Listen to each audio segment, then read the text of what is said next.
Hi, நம்ம இப்போ எங்கே இருக்கோம் அப்படின்னு பார்த்தீங்கன்னா, சரவணா ஸ்டோர் தான் வந்திருக்கோம். எதுக்கு வந்திருக்கோங்கிறத கண்டிப்பாக நான் அடுத்தடுத்த வீடியோவில் உங்களுக்கு நான் சொல்கிறேன். இப்போ எந்த சரவணா ஸ்டோர் வந்திருக்கோம் அப்படின்னு பார்த்தீங்கன்னா, பாடி சரவணா ஸ்டோர் தான் வந்திருக்கோம். நம்ம வீட்லேருந்து பார்த்தீங்கன்னா 10 நிமிஷம் தான். ஸோ அதனால் எந்த பர்ச்சேசிங்னாலும் குட்டி குட்டி பர்ச்சேசிங்னாலும் இங்கே தான் வரும். ரொம்ப பெரிய பர்ச்சேசிங்னா மட்டும்தான் டி நகர் போவோம். பொங்கலுக்கு மோஸ்ட்லி ட்ரெஸ் எடுக்க மாட்டோம். தீபாவளி மற்றபடி ஃபங்க்ஷன்னா டி நகர் தான் போவோம். ஹர்ஷா குடுகுடுன்னு இங்கேருந்து வந்து அப்பா எங்கம்மா காணும் அப்படின்னு கேட்டால், அப்பா பைக் பார்க் பண்ண போயிருக்காங்கடா வந்துருவாங்கடான்னு சொல்லும்போதே மேடம் போயிட்டு அப்பாவை கூட்டிகிட்டு அப்படியே கையோட வந்துட்டாங்க. நம்ம கிளம்பும்போது பார்த்திங்கன்னா மழை லைட்டாக தூறிக்கிட்டே இருந்தது. ஸோ அதனால் நம்ம குடம் எடுத்துகிட்டே வந்துட்டோம். சின்ன குடம் எடுத்துகிட்டு வந்தால் நம்ம எல்லாம் நனைஞ்சிரும் அப்படின்றதுனால பெரிய குடம் எடுத்துகிட்டு அப்படியே கிளம்பிட்டோம். எக்ஸ்டைட்டரில் போகும்போது பார்த்திங்கன்னா ஹர்ஷா எப்போவுமே தனியாக தான் வருவாங்க.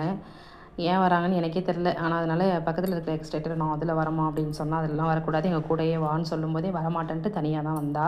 ஆனால் தம்பி ரொம்ப பயப்படுவான், கை பிடிச்சிட்டு தான் வருவான் எப்போவுமே.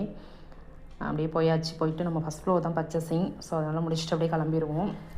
8:00 தான் விட்டே கிளம்பணும். ஏன் அப்படின்னு பார்த்தீங்கன்னா, பசங்களோட ஹோம்ஒர்க் முடிச்சுட்டு அவங்களும் ஆஃபீஸ் முடிச்சுட்டு அப்போ தான் வந்தாங்க. உடனே கிளம்பியாச்சு. ரொம்ப குட்டி பர்ச்சேசிங் தான். ஸோ அதனால் வந்துட்டோம். இதுக்கப்புறம் வர வீடியோ கண்டிப்பாக பாருங்கள். அதுவும் சனிக்கிழமை வர வீடியோ ரொம்ப கண்டிப்பாக பாருங்கள். வெள்ளிக்கிழமெலாம் யார் யார் வீட்டில் படிப்பீங்க, எதை மறக்காமல் கமெண்ட் பாக்ஸில் கமெண்ட் பண்ணுங்கள்.